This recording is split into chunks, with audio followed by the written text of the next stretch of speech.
امریکہ کے ٹارگٹس بدلے ہیں. یعنی جب انہوں نے ایران کے اوپر اٹیک کیا تب وہ کچھ اور کہہ رہے تھے، اور اس وقت جب ایران ریٹیلیٹ کر رہا ہے تو وہ کچھ اور کہہ رہے ہیں. گزشتہ 48 گھنٹوں میں بہت کچھ ایسا ہوا ہے جس سے امریکہ ہل کر رہ گیا. اگر آپ ڈونلڈ ٹرمپ کی باڈی لینگویج دیکھیں یا امریکی وزیر جنگ کی آپ باڈی لینگویج دیکھیں تو آپ کو بہت فرق نظر آئے گا. جس دن امریکہ نے اٹیک کیا تھا ایران کے اوپر اسرائیل کے ساتھ مل کر، اس دن ڈونلڈ ٹرمپ شام کو ایک پارٹی کے اندر ڈانس کر رہے تھے. یہ بڑی مہنگی پارٹی تھی، دنیا کے بہت امیر لوگ اس میں آئے ہوئے تھے، حتیٰ کہ اس پارٹی میں شامل ہونے کے لیے $1 ملین تک بھی لوگوں نے خرچ کیے. ڈونلڈ ٹرمپ وہاں پہ رقص کر رہے تھے، بڑے خوش تھے.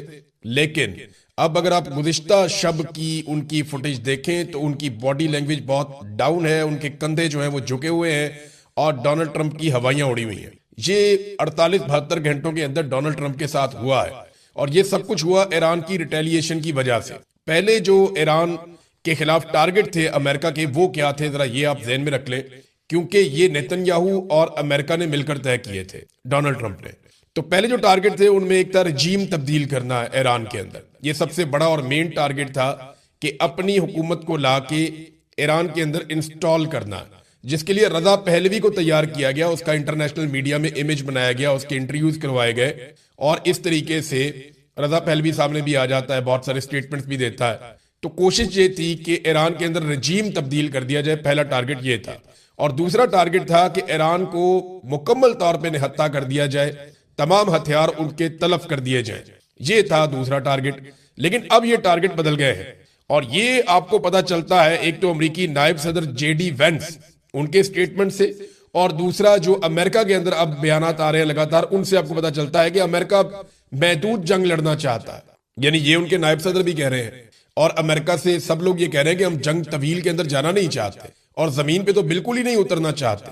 اور اب وہ یہ کہتے ہیں جناب ہم ایرانی بحریہ کے خلاف کارروائی کرنا چاہتے ہیں، اس کو تباہ کرنا چاہتے ہیں، اور ایٹمی ہتھیاروں سے ایران کو روکنا چاہتے ہیں. بس تو ایٹمی ہتھیار تو ایران بنا ہی نہیں رہا تھا. یہ سی آئی اے کے سابق ایجنٹس بھی کہہ رہے ہیں، پوری دنیا میں یہ بتایا جا رہا ہے کہ اگر ایران کے اندر کوئی واحد فتویٰ ایسا موجود تھا، ایک مضبوط آواز تھی جو ایران کو یہ کہتی تھی کہ ایٹم بم نہیں بنانا، وہ شہید ہونے والے خامنائی تھے. اب خامنائی کی شہادت کے بعد وہ آواز امریکہ نے خود ہی بند کر دی جو ایران کو ایٹم بم بنانے سے روک رہی تھی.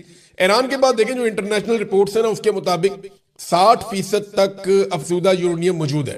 یورینیم سے آپ ایٹم بم بناتے ہیں نا، تو 60% تک تو اس نے کام کیا ہوا ہے اس کی افزودگی کے اوپر، اور ہفتہ 10 دن اور لگیں گے. یہ امریکنز کا دعویٰ ہے کہ ایران باقی کام ہفتہ 10 دن میں کر سکتا ہے اگر وہ فیسیلیٹیٹ ہو جائے تو، یا وہ اس کے اوپر تل جائے یہ کام کرنے پہ، تو اس کو 90% تک پہنچا سکتا ہے.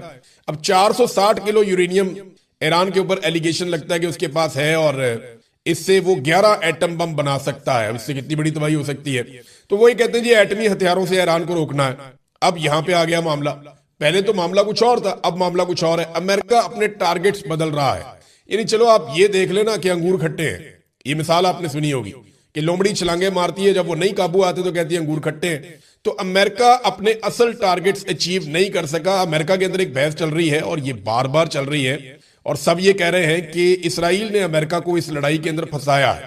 نیتن یاہو نے امریکہ کے دورے کیے، ڈونلڈ ٹرمپ کے ساتھ ان کے شاندار تعلقات ہیں، دونوں ایک دوسرے کی بہت تعریفیں کرتے ہیں، اور دونوں کو کامیابیاں مل بھی رہی تھی.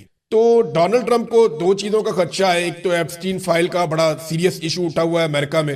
جیسے ہی یہ آپ دیکھیے گا گرد بیٹھے گی تو ایپسٹین فائل کا معاملہ ڈونلڈ ٹرمپ کے گلے کا توق بن جائے گا، مصیبت بن جائے گی ان کے لیے، قانونی نقطہ نظر سے بھی اور عوامی نقطہ نظر سے بھی. اور دوسرا معاملہ ہے کہ ڈونلڈ ٹرمپ کی مقبولیت بہت بری طرح افیکٹ ہوئی ہے امریکہ میں، اور مڈ ٹرم الیکشن کے اندر ان کے جیتنے کے امکانات نہیں ہیں. نیتن یاہو نے پھر سٹیٹمنٹ دے دیا کہ خوش قسمت ہے کہ ہمارے پاس ٹرمپ جیسا لیڈر ہے. یعنی نیتن یاہو نے اور شہباز شریف نے گیم اٹھائی ہوئی ہے ڈونلڈ ٹرمپ کی، وہ کوئی کسر چھوڑ ہی نہیں رہے. اچھا اب ایک چیز اور ہے جو امریکنز کہنا شروع ہو گئے، وہ یہ کہہ رہے ہیں کہ لڑائی تو ہماری تھی نہیں، ہم اس لڑائی میں کیوں اتر گئے، ہمیں تو ایران سے کسی قسم کا کوئی خطرہ ہی نہیں تھا. اور بار بار یہ سٹیٹمنٹ آ رہے ہیں. سینیٹر وارنر نے ایک جملہ بولا اور اس کے اندر سارا کچھ شامل ہے. انہوں نے کہا جی ایران اسرائیل کے لیے خطرہ تھا، امریکہ کے لیے خطرہ نہیں تھا. اگر ہم نے ایران پر اس لیے حملہ کیا ہے کہ وہ ان کے لیے خطرہ ہے تو مبارک ہو، اسرائیل کے یہودیوں نے امریکہ پر قبضہ کر دیا ہے. اب یہ رپورٹ ہوا جناب، وہاں پہ سینیٹر وارنر نے یہ سٹیٹمنٹ دیا امریکہ میں. امریکہ میں سب لوگ ایسے ہی سوچ رہے ہیں. یہ ایک سروے بھی ہوا ہے امریکہ میں، اور یہ سی این این نے سروے کروایا، ان کے سروے بڑے مقبول ہوتے ہیں امریکہ میں۔ سی این این بتاتا ہے امریکہ کے سروے کے اندر کہ امریکیوں کی رائے کیا ہے اس جنگ کو لے کر۔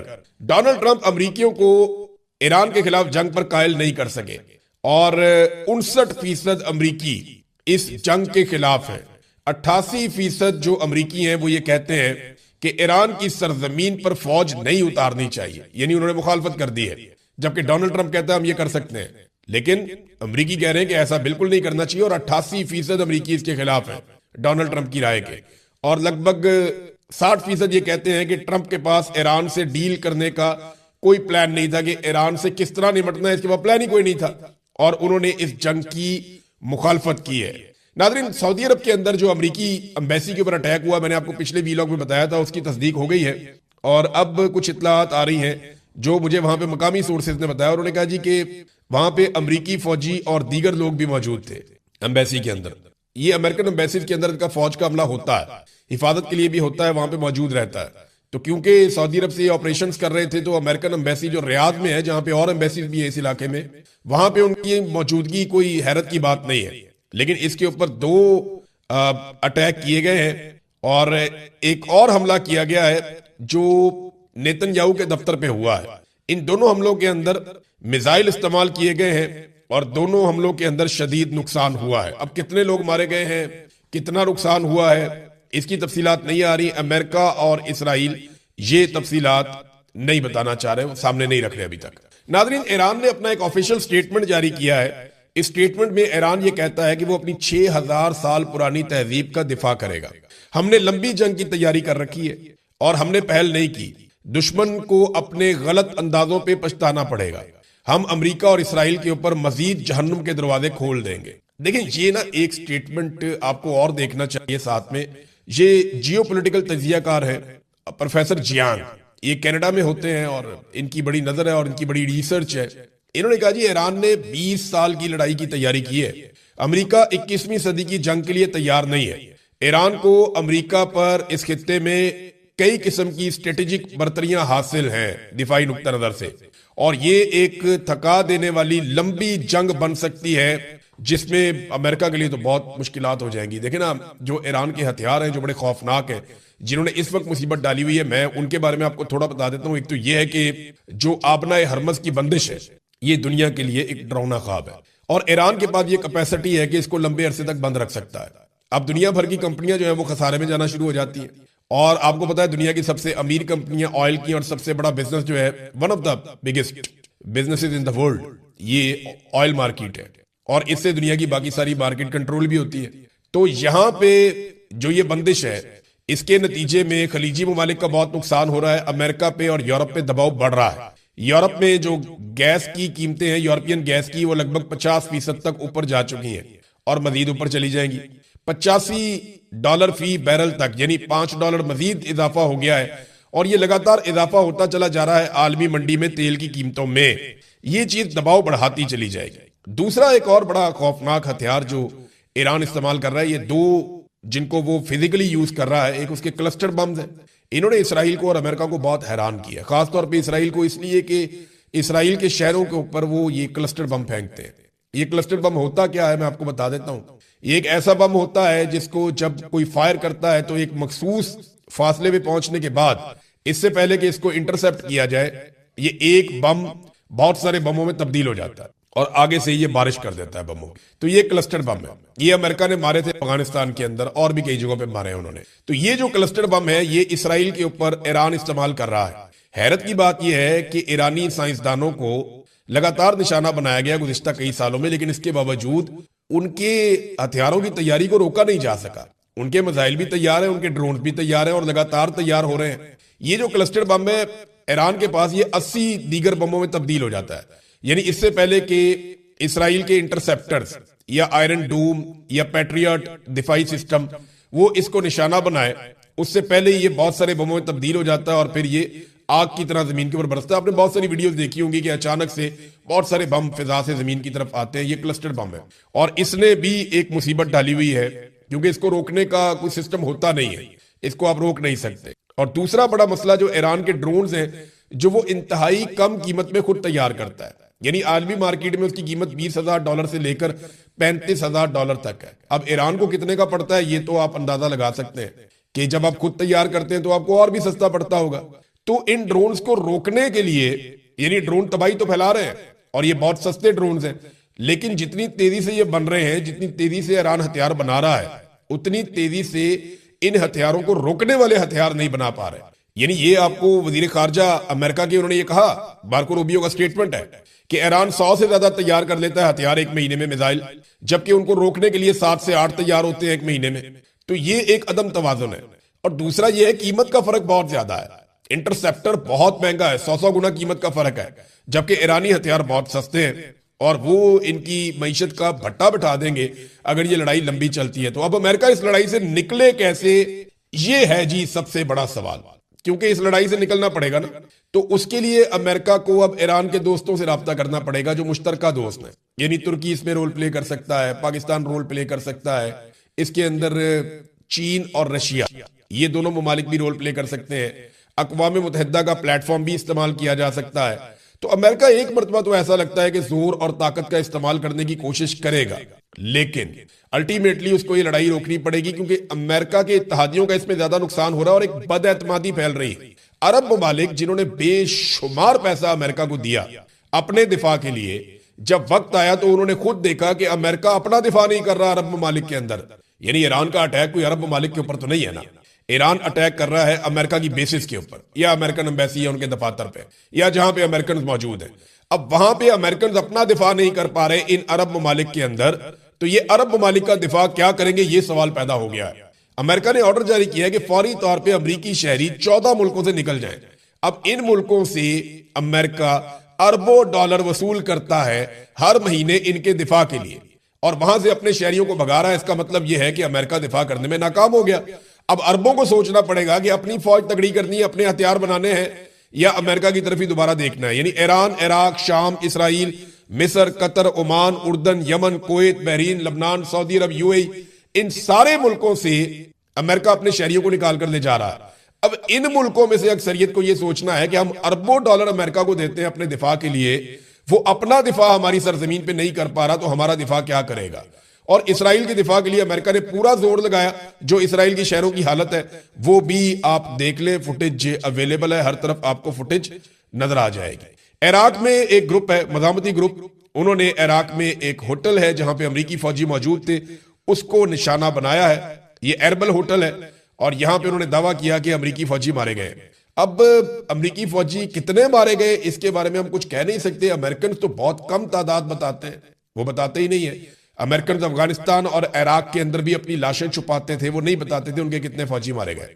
لیکن یہاں پہ ایران جو ہے وہ دعوے بہت بڑے بڑے کر رہا ہے. ایران کا یہ کہنا ہے کہ بہت بڑی تعداد میں انہوں نے امریکنز کو نقصان پہنچایا. ناظرین، ایران میں 160 طالبات، 165 طالبات تھیں. یہ 60 سال سے 12 سال تک کی تھیں. ان کے اوپر سب سے پہلے حملہ کیا گیا تھا. پہلے دن کے اٹیک کے اندر یہ شہید ہو گئی تھی. اب ان کا نماز جنازہ ادا کی جا رہی ہے ان بچیوں کی. اور نماز جنازہ کے لیے جس طرح ان کی قبریں بنی ہیں، یہ مناظر پوری دنیا کو ہلا کر رکھ دیا ہے انہوں نے. 165 معصوم بچیاں، 7 سال سے لے کر 12-13 سال تک کی عمر ان کی، اور ان کو بموں سے آگ برسا کے مار دیا. کس نے؟ امن کے دیوتا نے. ان کو مارا اس نے جس کو شہباز شریف صاحب نے کہا کہ اس کو امن کا نوبیل انعام دیا جائے، ڈونلڈ ٹرمپ. اور سارے سپورٹ کر رہے ہیں، بلاول بھی سپورٹ کر رہا ہے، مریم نواز بھی سپورٹ کر رہی ہے. اور یہ جب تصاویر سامنے آئی ان بچیوں کی تو کوہرام مچا ہوا. اور ایران میں اتنے بڑے پیمانے پر لوگوں نے نکل کر نماز جنازہ ادا کی ہے کہ کوئی اندازہ بھی نہیں لگا سکتا. تھوڑے عرصہ پہلے تک کوئی ٹاؤٹس وغیرہ دکھا رہے تھے، جناب یہ 10 بندے ناچ رہے ہیں یا 15 بندے ناچ رہے ہیں خامنائی کی شہادت پہ. لیکن اس کے بعد آپ نے دیکھا کہ اب وہ سارے خاموش ہیں کہ اتنی بڑی تعداد میں لوگ نکل کر آ گئے ان بچیوں کی نماز جنازہ پڑھنے کے لیے. اسرائیلی بنکرز کے اندر بیٹھے ہوئے ہیں، امریکنز ہزاروں میل دور بیٹھے ہوئے ہیں، جبکہ ایرانی سڑکوں پہ کھڑے ہو کر جنگ کا مقابلہ کر رہے ہیں. یہ فرق تو ہے، یہ فرق ہے. ناظرین، ایک سوال اور پیدا ہوتا ہے، میں یہ پاکستان میں آنے سے پہلے آپ کے سامنے رکھتا ہوں کہ اگر امریکہ یہاں سے بے عزت ہو کر نکلتا ہے تو کیا وہ سپر پاور ہونے کا اپنا سٹیٹس اب برقرار رکھ پائے گا؟ دیکھیں، امریکہ اپنی عزت کھو رہا ہے. اب یورپی ممالک اس کی بات نہیں مانتے، اسے آنکھیں بھی دکھاتے ہیں. دنیا میں جو اس کا سکہ چلتا تھا وہ اب ویسے نہیں چلتا. امریکنز اپنی وقت کھو رہے ہیں اور چائنا بہت تیزی سے عالمی افق کے اوپر ایک جائنٹ بن کر سامنے آ رہا ہے. اس پہ ہم ویلاگ ضرور کریں گے, میں بہت ساری تفصیلات اور چیزیں آپ کے سامنے رکھوں گا. اب آ جائے پاکستان کے معاملات میں. پاکستان کے ISPR نے یہ خبر لگوائی سینئر سیکورٹی ذرائع کہہ کے کہ پاکستان نیکسٹ نہیں ہو سکتا, یعنی یہ ممکن نہیں ہے کہ پاکستان کے اوپر حملہ کیا جائے اور پاکستان جو ہے اس کو ٹارگٹ کیا جائے. پاکستان ایک ایٹمی قوت ہے, یہ بات ٹھیک ہے, پاکستان کے پاس ایٹم بم ہے, دنیا 10 دفعہ سوچے گی, لیکن خطرات پاکستان کو ہیں, اس لیے کیونکہ پاکستان کے ایٹم بم کو اسرائیل اپنے لیے خطرہ سمجھتا. ایران پر مسلط جنگ کا ایجنڈا اسرائیلی اثر کو پاکستانی سرحد تک لانا ہے, یہ کون کہہ رہا ہے؟ وزیر دفاع. ISPR کچھ اور کہہ رہا ہے, وزیر دفاع کچھ اور کہہ رہا ہے. ISPR کہہ رہا ہے نہیں کچھ نہیں ہوتا, کوئی نہیں آ رہا ہماری طرف, جبکہ وزیر دفاع کہہ رہا ہے کہ ایران پر جو جنگ مسلط کی گئی ہے اس کے پیچھے جو اصل ایجنڈا ہے وہ یہ ہے کہ اسرائیلی اثر پاکستانی سرحدوں تک پہنچ جائے. یہ ہے جناب. وزیر دفاع کوئی اور سٹیٹمنٹ دیتا ہے پاکستان کا, ISPR کوئی اور سٹیٹمنٹ بتاتا ہے سیکورٹی ذرائع کے نام کے اوپر. تو یہاں پہ کنفیوژن ہے, لیکن ایک چیز کی کنفیوژن بالکل نہیں ہے. دو مطالبات بہت زیادہ زور پکڑ رہے ہیں پاکستانی حکومت پر.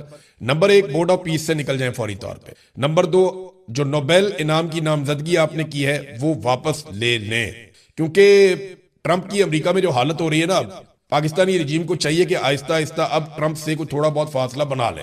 عمران خان صاحب کے حوالے سے ناظرین کچھ اہم خبریں ہیں.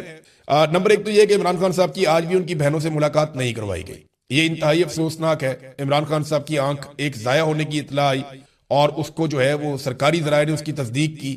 اس کے بعد سے لے کر اب تک عمران خان صاحب کی ان کی فیملی سے ملاقات نہیں کروائی جا رہی, اور نہ ہی ان کے معالجین سے ان کی ملاقات کروائی جا رہی ہے. اور عدالت میں کیس کیا, لاہور ہائی کورٹ میں آج کیس لگا ہوا تھا جیسا کہ ہم نے آپ کو کل بتایا تھا. تو ایک ہفتے کی مزید تاریخ دے دی عدالت نے. اب یہ وہی عدالتیں ہیں جو نواز شریف کے لیے ایک ایک دن کے بعد سماعت کر کے یہ کہتی تھی کوئی گارنٹی دے, بتائے اگر اس کو کچھ ہو گیا تو کیا کریں گے. ادھر ایک لیڈر کی آنکھ ضائع ہو گئی اور یہ عدالت نے ہوش کے ناخن نہیں لے. اور جو آنکھ ضائع ہوئی وہ سرکاری ذرائع سے میں بتا رہا ہوں آپ کو, ذاتی طور پہ تو مجھے نہیں پتا, لیکن سرکاری ذرائع یہ بات بتاتے ہیں. تو جو عدالت نواز شریف کے لیے گارنٹیاں مانگتی تھی وہ اب ایک ایک ہفتے کی تاریخیں مانگ رہی ہے. یہ عدالتوں کی حالت ہے. لیکن رات کتنی بھی اندھیری ہو نا, صبح آ جاتی ہے. جب آپ کے پاس ثبوت نہ ہونا تو آپ بالآخر ہار جاتے ہیں.